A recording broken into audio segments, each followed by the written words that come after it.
que nosotros podemos reunirnos y exaltar a nuestro Señor. Yo quiero invitarle que abra su Biblia, es tan amable, en el libro de Hechos, capítulo 8. Hechos, capítulo 8.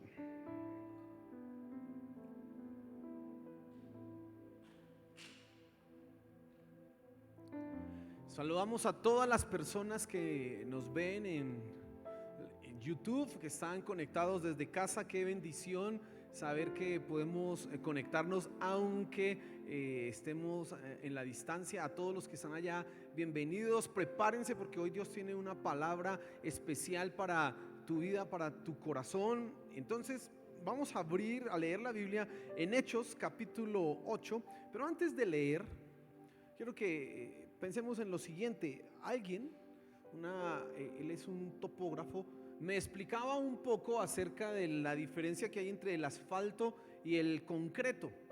Resulta que el concreto es un material que es rígido, es un material que pues resiste presión. Usted sabe, es un material muy utilizado en las construcciones. Las planchas, la mayoría están hechas en concreto, y se utiliza también para las carreteras, para las calles. Pero es un material rígido. Cuando está sometido a mucha presión, él no cede, se fractura, se rompe. Eso sucede con el concreto. Entonces nosotros veíamos acá en Bogotá que sucedió lo de las losas de Transmilenio, que eran en concreto, pero resulta que no estaban resistiendo lo que debían resistir.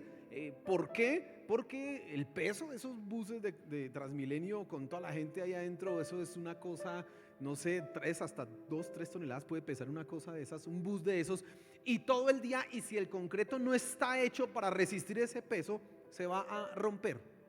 Pero el asfalto es diferente. El asfalto sí tiene una medida de flexibilidad. Él resiste la presión, resiste la tensión, al igual que el concreto se utiliza para las carreteras, pero el asfalto sí tiene una medida de ¿qué? De flexibilidad. Cuando hay un peso excesivo, el asfalto lo que hace es que cede y apenas termina, luego vuelve otra vez a su estado normal. Ahora, si el peso pues es demasiado, pues ya tampoco va a funcionar, ¿no? Ya vemos los huecos y etcétera, etcétera. Pero la diferencia entre esos dos materiales entonces es la flexibilidad. Yo quiero que hoy hablemos acerca de adaptarnos. Como usted pudo ver ahí el título de la enseñanza, esto no hace parte de la serie de Dios versus el mundo. No estamos en ese punto. Vamos a hacer como un paréntesis, porque me interesa también que hablar acerca de estos tiempos y de cómo debemos reaccionar a esta situación en la que nos estamos enfrentando. Cómo debemos tú y yo responder hoy día a lo que está pasando.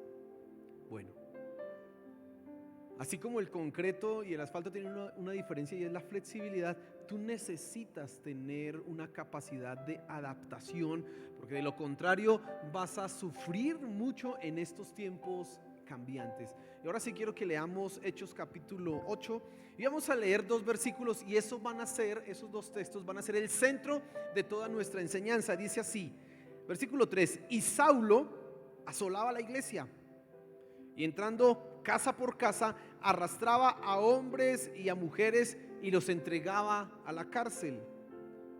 Pero los que fueron esparcidos iban por todas partes anunciando el evangelio. Hay una situación que está pasando la iglesia en este momento histórico. La iglesia inicial, la iglesia que los apóstoles fundaron, en ese momento entra en una crisis, pero la iglesia debe responder a esto. Y cuando hablamos de iglesia no estamos hablando de la institución, aunque sí la institución respondió, pero estamos refiriéndonos específicamente a personas individualmente, así como lo somos tú y yo. Se vieron enfrentados en un momento a una cosa tenaz, no se esperaban eso. Y en primer lugar, yo quiero que te fijes en la comodidad.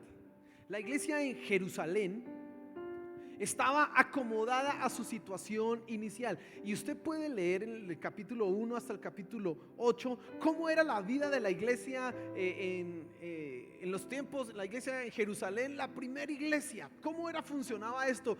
Y hay unas historias maravillosas. Dice uno, por ejemplo, que ninguno de los creyentes sufría pobreza o escasez, porque todos se preocupaban por el bienestar de los demás. Entonces se cuenta la historia de uno que se llamaba Bernabé, que era un levita, pero había nacido en Chipre y estaba en Jerusalén, y él recibió una herencia, y lo que hizo fue que la vendió y llevó todo el dinero de la venta y lo entregó a la iglesia para que se repartiera a las demás personas y pues no hubieran pobres. Ideal, chéverísimo. Así era como estaba.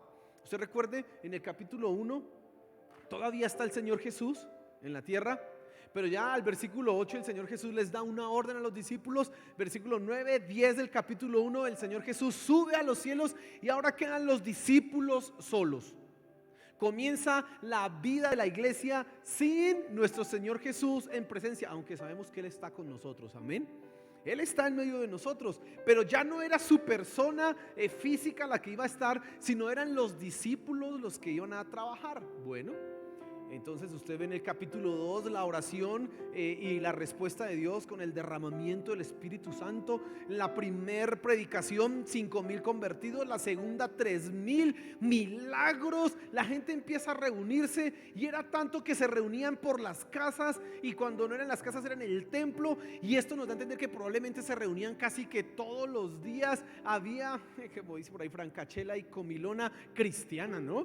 Porque se reunían, participaban de la cena y además compartían alimentos. Bueno, la iglesia se acomodó a esa situación inicial. La iglesia estaba cómoda, la iglesia estaba feliz.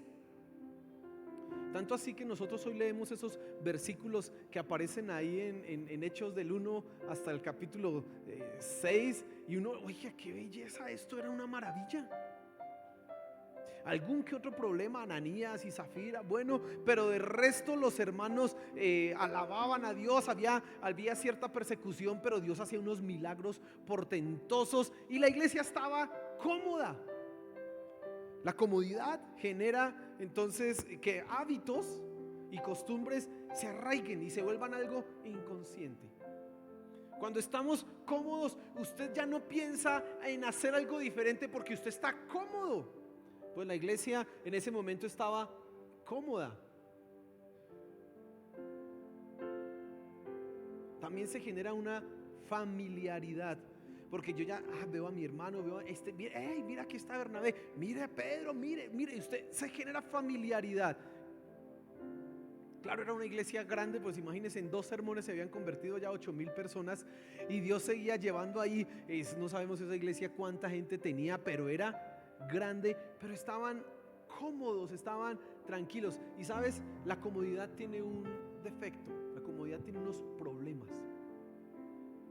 Todos buscamos la comodidad, todos queremos la comodidad. Usted se sienta en la silla que lo hace sentirse cómodo. Usted no se va a sentar en una silla que no lo hace sentir cómodo. Usted busca su comodidad. Usted quiere un trabajo que le permita vivir cómodamente. Y la definición que tenemos de cómodamente implica, pues, uno no quiere ser rico, pero tampoco quiere andar como sufriendo que para pagar las cuentas, o que si quiero ir a tal o cual restaurante no pueda. No, yo quiero tener esa comodidad.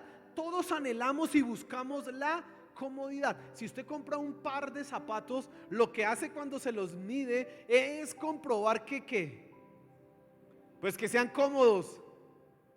Sería uno muy necio si se compra unos zapatos que no lo hacen sentir cómodo.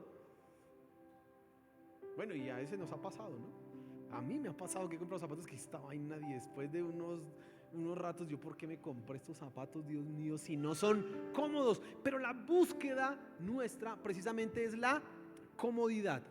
Ahora, eso impide, y tiene un problema, impide, por ejemplo, el avance.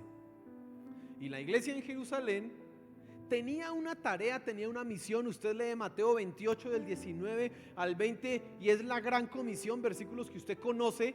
Entonces el Señor le dijo a los discípulos: id por todo el mundo y haced discípulos. Vayan, ¿por dónde? Por todo el mundo. Esto es lo que nos interesa. Y en Hechos 1:8 se repite otra vez, pues no con las mismas palabras, pero se habla en términos muy parecidos y se les dice: pero recibiréis poder cuando haya venido el Espíritu sobre vosotros y me seréis testigos en Jerusalén, en toda Judea, en Samaria y ¿hasta dónde? Hasta lo último de la tierra. Pero cuando usted está cómodo, usted no quiere ir hasta lo último de la tierra. Porque pues a qué cuento nos vamos a incomodar a ir hasta lo último de la tierra si aquí está chévere, si aquí estamos tranquilos, si aquí estamos cómodos. Y esto era lo que le estaba pasando a la iglesia en Jerusalén. Primero empieza, ahora no sabemos el libro de Hechos cuánto tiempo abarca, pero no es un añito, no son 2 añitos, es un tiempo grande lo que Lucas escribe en este libro, la historia que él relata acá. Y entonces esos primeros años de la iglesia en Jerusalén, no sabemos si son 5, 10, pero no podemos pensar que son 6 meses o un mes. Es tiempo. Pero estaban ¿qué? Cómodos, y eso les impedía el avance. La iglesia debía proyectarse sí o sí a ir ¿a dónde? A toda Judea, a Samaria y hasta lo último ¿de qué? De la tierra. Pero cuando tú estás cómodo, tú pierdes el avance. Cuando tú estás cómodo, tú no avanzas.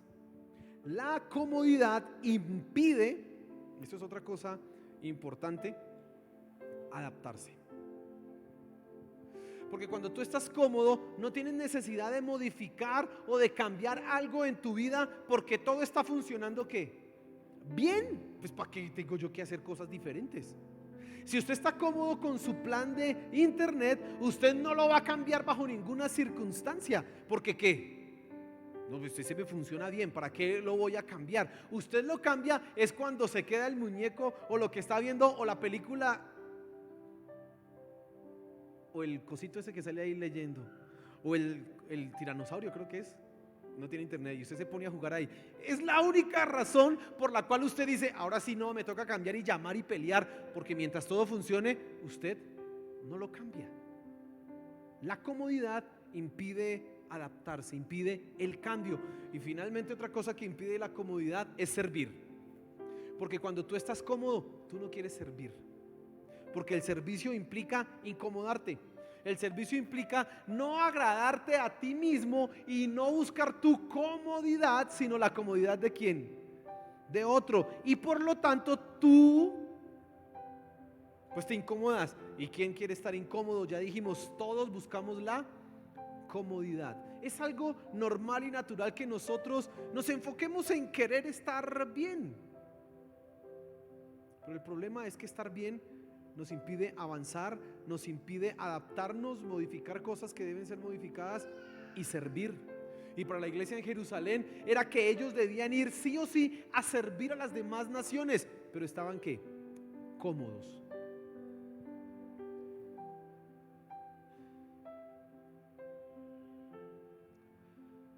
Espiritualmente, nosotros no podemos buscar la comodidad. Y ojo a esto que le quiero decir, atentos a esto que quiero decir. La vida cristiana es una vida de continuo crecimiento, no de comodidad. La vida cristiana es un continuo avanzar de este peldaño al siguiente, y voy creciendo y voy avanzando, y cada vez que vas creciendo, que vas avanzando, evidentemente tienes que ir modificando y cambiando cosas en tu vida. La vida cristiana no es estoy cómodo hoy, estoy tranquilo hoy y ya me quedo así por siempre. No, la vida cristiana es crezca. Y dice Efesios, usted lo encuentra, la función de los ministerios es precisamente eso, hasta que todos lleguemos a la estatura, a la medida de un varón perfecto, a la plenitud ¿de quién? De Cristo Jesús. Y para que tú llegues a eso, no puedes estar cómodo. Necesitas crecer y el crecimiento es incómodo. Yo recuerdo la vida de niño es bonita. Usted no tiene responsabilidades, usted solo se levanta, juega, desayuna, llora y le dan de comer, pues eso es chéverísimo. Ahora uno a ver si se levanta y llore, va a comer, vaya, pues vaya con usted, eso ya no es tan fácil. Pero cuando usted es niño, usted llora y la mamá, ¿qué quiere? El papá y la abuelita y todo el mundo, ay, pero cuando usted va creciendo es diferente, ¿cierto? Se generan las incomodidades, empieza a cambiar, la ropa empieza a quedar chiquita, porque empieza usted a incomodarse. Antes a usted lo llevan a todo lugar porque es que el niño no paga. Ahora no, le tocó quedarse y si quiere ir, pues pague. Entonces no. Antes papá y mamá lo llevan a usted para todo lado porque usted, pues él ve cómo bajar el bebé tirado en la casa. Ahora que está grande, cuida a su hermano que me voy a ir con su mamá. Ay, pero ¿cómo así? Pero pues lléveme. No, señor, ya eso tres es multitud. Ya eso espere que son papá y mamá. Porque genera incomodidad. El crecimiento genera incomodidad. Espiritualmente, tú no puedes estar cómodo. Si tú estás cómodo con tu vida espiritual, déjame decirte que estás mal. Si tú te sientes que estás bien como estás viviendo hoy, déjame decirte que estás mal, porque nunca alcanzamos lo que debemos ser. Siempre hay un punto máximo que debemos llegar. No importa si llevas 5, 10, 15 años en la iglesia, siempre hay algo que cambiar, siempre hay algo que corregir, siempre hay algo que debemos esforzarnos por lograr, por alcanzar. Ahorita Diana mencionaba algo en la alabanza y hablaba de la vida de oración. Y si tú estás cómodo con tu vida de oración hoy, debes reflexionar. Si tú estás cómodo con la forma en que hoy oras, debes reflexionar, porque siempre debemos estar en crecimiento. Sigamos aquí con nuestra enseñanza. Y entonces en el versículo 3 viene la tragedia.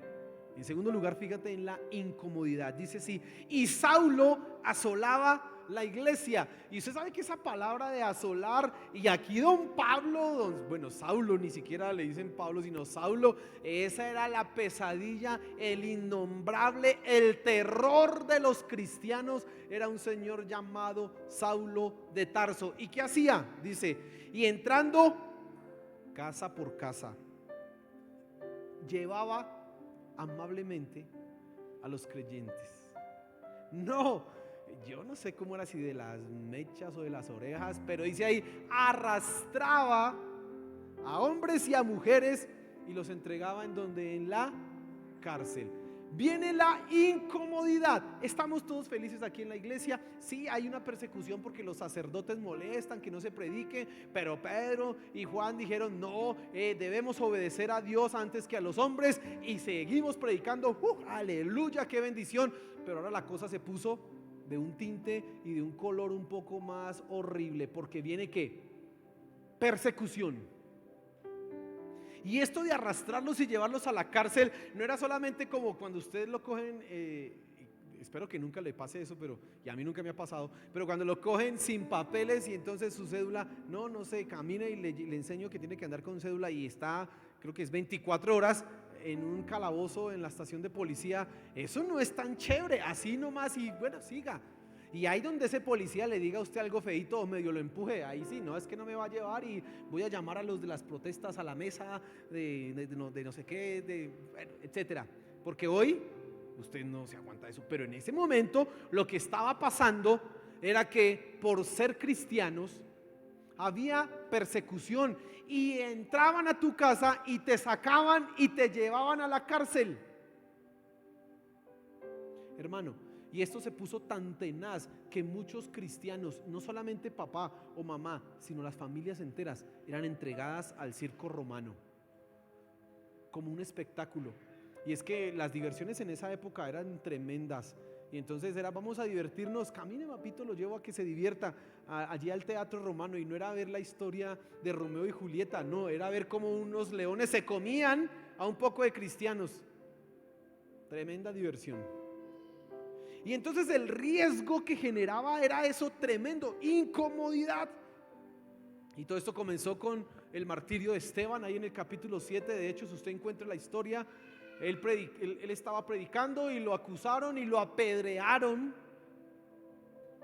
Y empieza una persecución. Saulo se convierte entonces en un hombre peligrosísimo. Una cosa tremenda. Y los creyentes tuvieron que abandonar, los creyentes tuvieron que salir. Pero antes de mirar ese punto, que es el tercero de esta mañana, quiero que entiendas que Dios usa las tragedias para nuestro bien. Hermano, y eso es algo que hemos repetido muchas veces acá. Y tengo que volverlo a decir porque pasamos siempre por dolores, y cuando uno no está por el dolor, uno no entiende y no le pone cuidado a esa predicación. Pero cuando está uno atravesando por la circunstancia difícil, ahí sí, Señor, háblame, ahí sí le interesa. Y aún en medio del dolor, aún en medio de la tragedia, Dios está en control de todo. Y esta persecución y toda esta masacre y toda esta situación horrible que podía y que se estaba dando en la iglesia en Jerusalén es usada ¿por quién? Por Dios. Dios está bajo control de todas estas circunstancias. Y tú debes saber esto, hermano, que el dolor, la tragedia, las circunstancias adversas son usadas ¿por quién? Por Dios.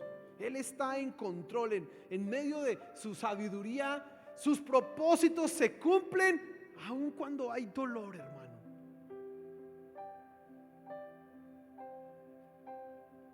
Y ese no es mi tema esta mañana, hablar del dolor. Pero valga la reflexión en este punto. Si estás atravesando por algo doloroso, si estás atravesando por algo difícil en tu vida, debes saber que Dios tiene el control, que Él está en control de todas las cosas. Él está en control de todas las cosas. Y escuche esto. Veíamos que la iglesia en Jerusalén estaba cómoda. La iglesia en Jerusalén estaba chévere, ¿no? Ay, aquí reparten, aquí todo es de todos, todos nos compartimos, todos nos abrazamos, ay, tan bonito. Aunque somos, no sé, 15,000, 10,000, los que fueran, esa iglesia era grandísima. Nos amamos y estamos en las casas y vamos y hacemos celebraciones y nos reunimos en el templo. Todo eso muy chévere, pero ellos tenían que cumplir una misión. ¿Y sabe qué los obligó a cumplir esa misión? La incomodidad. Hombre, y es que se viene esa persecución tan difícil, y entonces ahí sí, hermano, dice la Biblia, más vale perro vivo que león muerto. Y entonces muchos cristianos entonces nos vamos de aquí, nos vamos de Jerusalén, porque la persecución empezó específicamente ¿en dónde? En Jerusalén. Nos vamos de aquí, vamos a vivir a Samaria, o vamos a vivir en otras ciudades por allá que vivieran bueno, las que fueran Roma, etcétera, etcétera. Todas las ciudades por allá empezaron los cristianos a irse. ¿Sabe? Dios usó esa situación adversa para darle un impulso misionero a la iglesia. Hermano, ¿sabes? Y es que hay diversas situaciones en tu vida que te van a sacar de la comodidad. Y escucha esto. Escucha esto. Hay dos formas, encuentro yo, en las que Dios te va a decir: deja de estar cómodo. La primera son llamados voluntarios. ¿Y qué es un llamado voluntario? Este es un llamado voluntario. No te acomodes. No debes estar cómodo con tu vida de oración. Un mensaje. Y es voluntario porque tú decides entonces desacomodarte y hacer las adaptaciones y modificaciones que deben darse en tu vida. La predicación es un llamado de atención para que las personas voluntariamente modifiquen su vida, cambien lo que deben cambiar. Es voluntario. Pero como nosotros a veces nos hacemos los sordos, como nosotros a veces nos hacemos los que no entendí, entonces vienen los llamados que no son voluntarios, sino llamados obligatorios. Y es que a ti te han dicho en muchas predicaciones: debes cuidar tu matrimonio, debes estar pendiente de que tu matrimonio esté bien. Pero solamente le pones cuidado a tu matrimonio cuando ella cogió la maleta y se fue para donde los papás. Ay, Señor, ayúdame, venga, ¿qué hago? Mi amor, ¿y por qué no hizo eso antes? ¿Por qué antes de que esté por allá ella lejos, No le preguntó, ven, ¿qué puedo corregir? Ven, ¿qué puedo hacer para que estemos bien? Dime. Porque es que nos hacemos los sordos. Y entonces, ¿qué queremos? Llamados obligatorios. O modifica o modifica. No, es que Dios te ha dicho a ti, debes orar, debes orar. No, no oro. Espérate, que entonces te caiga una enfermedad o una cosa así bien horrible y ahí sí que te vuelves un intercesor. Pero ¿por qué tenemos que llegar a esos llamados obligatorios cuando lo puedes hacer hoy voluntariamente? ¿Por qué? ¿Por qué no puedes hacer las correcciones y modificaciones necesarias sin que tengas que llegar a una situación extrema? ¿Por qué? ¿Por qué? Bueno, hermano, pues así somos, desafortunadamente así somos. Nos entra más fácil la letra a las malas que así voluntariamente. Porque muchas predicaciones hemos escuchado, volviendo al ejemplo de la oración, y decimos a todas amén, pero no hemos aplicado la mayoría de esas. No, espera entonces que alguien en tu familia esté muy enfermo y esté con una crisis de esas de que no, es que a punto de morirse. Ahora sí usted va a orar como debe orar, pero ¿por qué no lo hace antes? Bueno, la iglesia de Jerusalén estaba en lo mismo. En el capítulo 1 les dicen, vayan y prediquen a todas las naciones, pero al capítulo 8 ellos están tranquilos. Bueno, ya los vamos a sacar de ahí, y es como echar humo para sacarlos volando, ¿no? Entonces una persecución, y Pablo y todos los que perseguían la iglesia se convierten entonces en instrumentos de Dios para impulsar a la iglesia a hacer lo que debía hacer. Oye, yo te hago una pregunta en este momento, y es: ¿cómo tú vas a responder a la incomodidad? ¿Cómo tú vas a responder a los mensajes, a la palabra de Dios que te dice que debes cambiar y corregir algo en tu vida?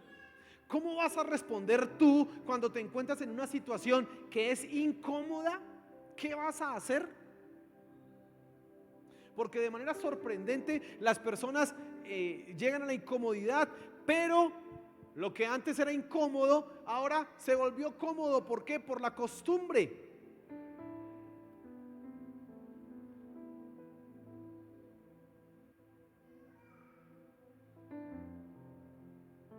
Y entonces puede suceder que, volvemos al ejemplo de los zapatos no son tan cómodos, pero como usted ya los usó tanto tiempo y tanto, y entonces le incomodaron al comienzo, ya no interesa, ya los dedos se le volvieron así chiquiticos, sacó unos callos de esos horribles y un juanete tremendo, pero usted ya se acostumbró y no respondió como debía responder a lo que le estaba sucediendo.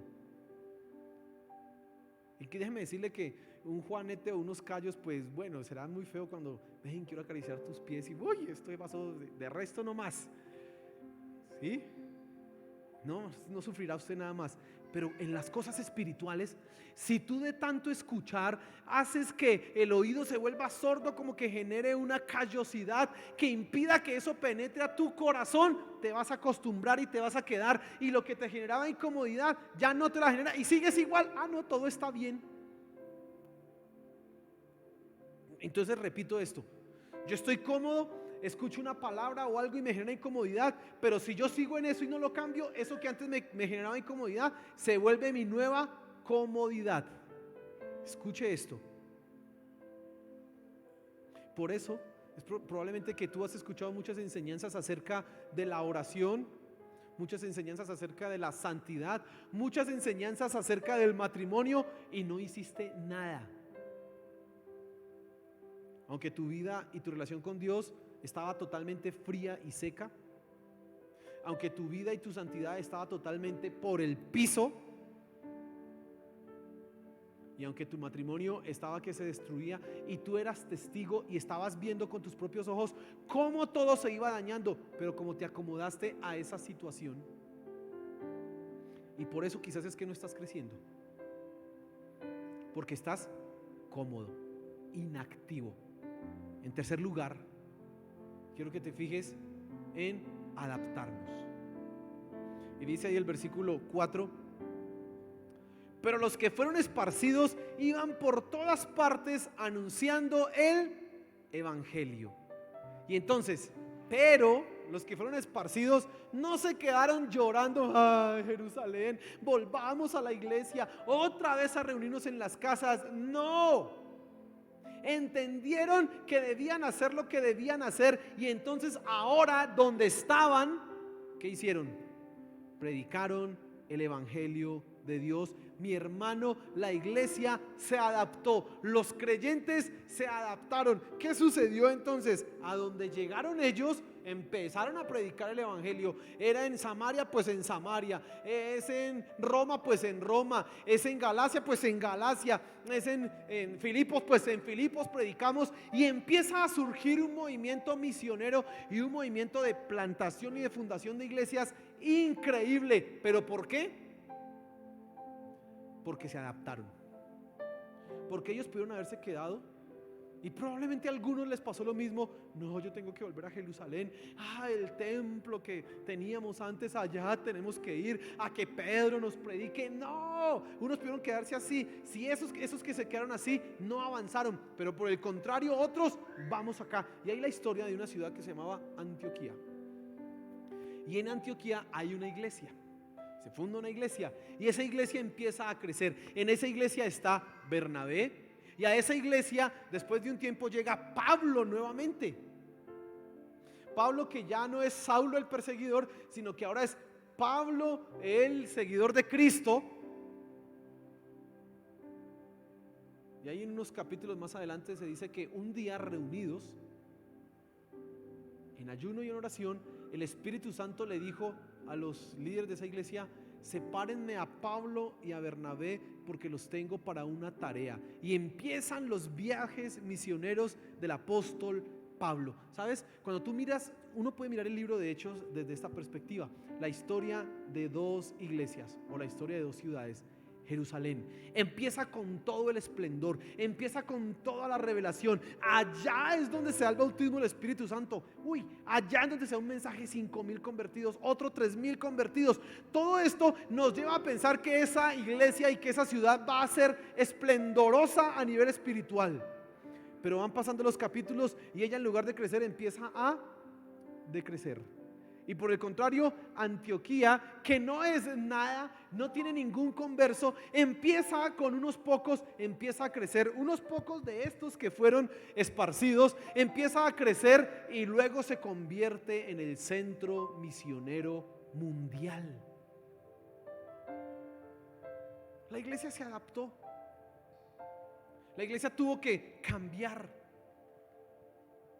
La iglesia tuvo que adaptar, la iglesia en Jerusalén tuvo que adaptar la teología, desarrollarla. ¿Por qué? Porque ahora vienen gentiles, y a los gentiles les vamos a decir que no coman cerdo, que no hagan esto, que se circunciden. Y entonces viene: no, Señor, esto no funciona así, porque en Cristo se ha cumplido la ley. Así que se les va a decir que mantengan lo que nuestro Señor Jesús dijo, y que se abstengan de la idolatría, que se abstengan de la fornicación y del adulterio, y de comer, creo que era ahogado, las únicas normas que se pusieron. De resto, nada, que sigan, no tienen que circuncidarse.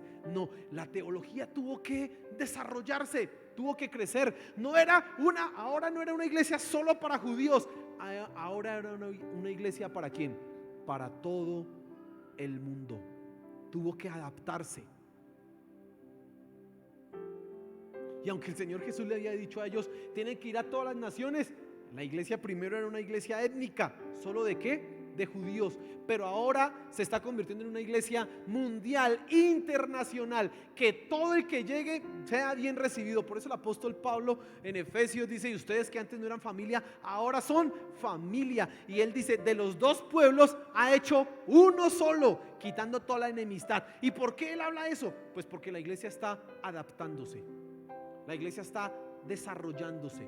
Se hizo necesario hacer esas modificaciones.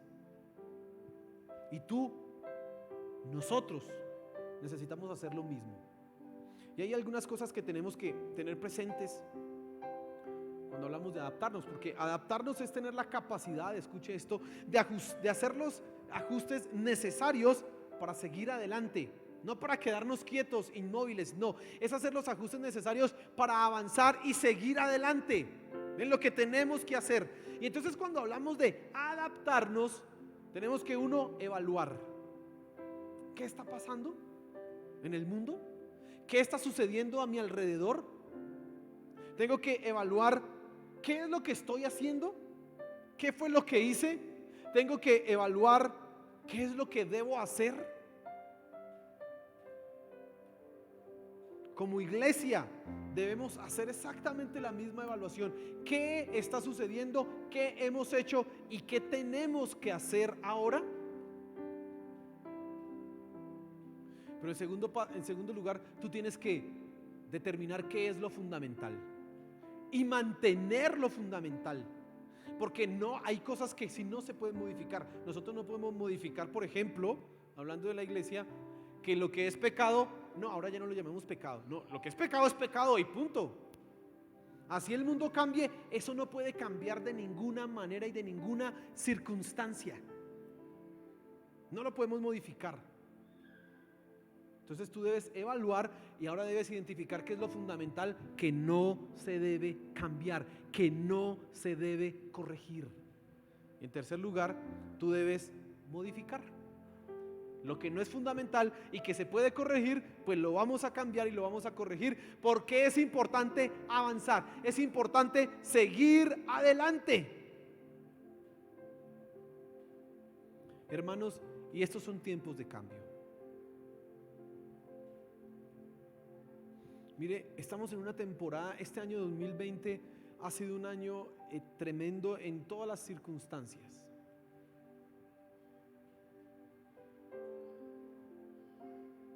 No nos imaginábamos llegar a este punto,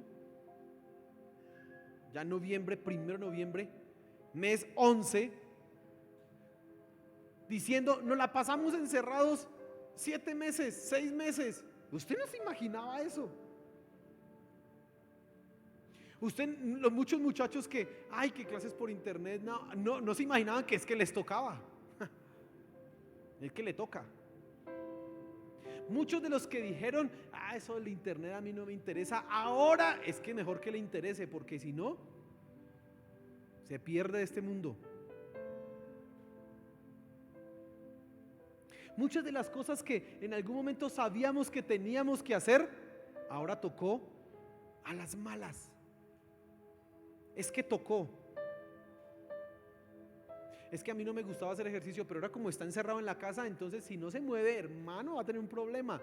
Entonces es mejor que le haga. Oiga, voluntariamente se lo estamos diciendo.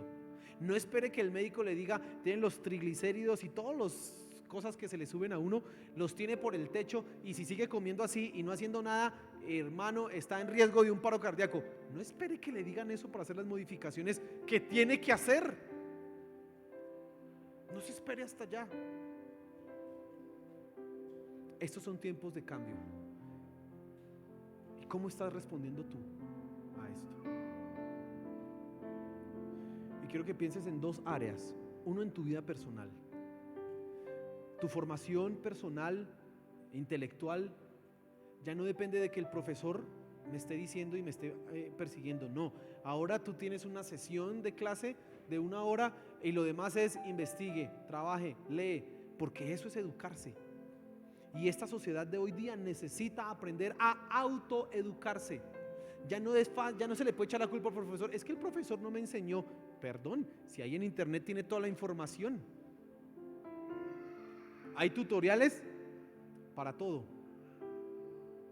Ya no tienes la excusa de decir que no puedo aprender. ¿Cómo estás respondiendo tú a estas temporadas? A nivel personal, este es un tiempo en donde tus relaciones familiares deben arreglarse. Si has estado 6 meses encerrado y no has aprendido a arreglar las cosas con el esposo o con la esposa o con el papá o con los hijos, perdiste el tiempo.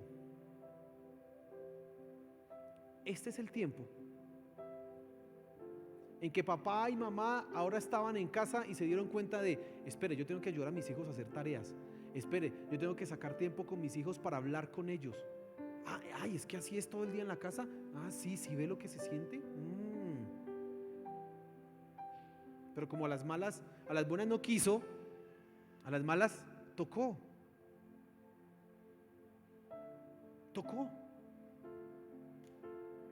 Y ese es el momento en que tu relación de pareja debe haber estado fortalecida, porque tuviste mucho tiempo para estar con ella o con él y hablar y arreglar. Este es el tiempo. Pero a nivel espiritual, ese es el tiempo en que tu vida de devoción en tu relación con Dios debió haber crecido. Y si no fue así, perdiste el tiempo. No te adaptaste. Te incomodaste, pero te seguiste en esa comodidad falsa. Este es el tiempo en que pudiste haber aprovechado para leer la Biblia por lo menos una vez. Ya terminé, nunca la había leído, pero ahora sí como que ya tanto tiempo en la casa. Y si no lo hiciste, perdiste el tiempo. Y ahora que estamos en esto de la nueva normalidad, que unos pueden, que venimos pocos a la iglesia y otros están en internet, es el tiempo también para retomar lo que tenemos que retomar.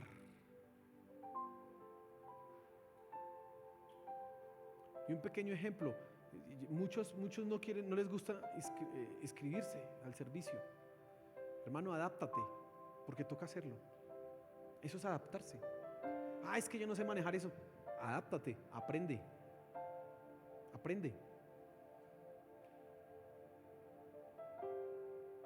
Ese es el tiempo de hacer cambios en nuestras vidas. No puedes quedarte quieto. Es el tiempo de que vuelvas otra vez a tu relación, a tu primer amor con Cristo Jesús. Este es el tiempo. Ponte en pie, vamos a orar.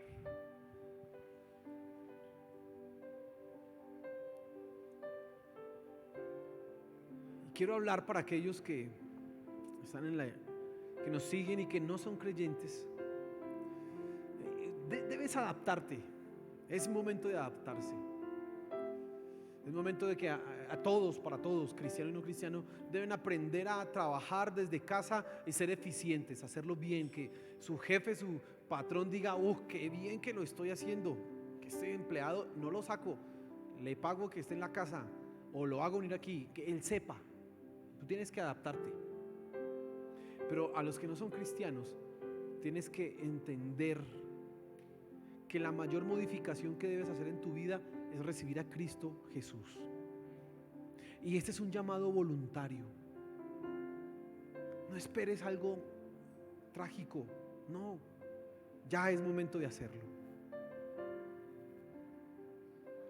Y a todos los que son creyentes, que ya están en las cosas de Dios, es tiempo de: venga, tengo que corregir cosas en mi vida. Hay que cambiar cosas y cámbialas. Señor, gracias por tu palabra. Gracias porque tú nos has enseñado, nos diriges, guías nuestras vidas. Señor, gracias. Esta mañana te suplicamos que nos ayudes, Señor, a entender lo que debemos cambiar en nuestros corazones, en nuestras vidas, y que podamos hacer los cambios y las adaptaciones, las modificaciones que son necesarias. Por favor, Padre, por favor, danos la sabiduría a nivel personal, a nivel laboral, a nivel espiritual. Danos la sabiduría. A aquellos que no te conocen, que no han entregado su vida a ti, yo oro, Padre, que Espíritu, tú los toques. Espíritu Santo, toca sus corazones, por favor, Señor de los cielos. Te lo pedimos, Padre Celestial. Amén, Señor Jesús.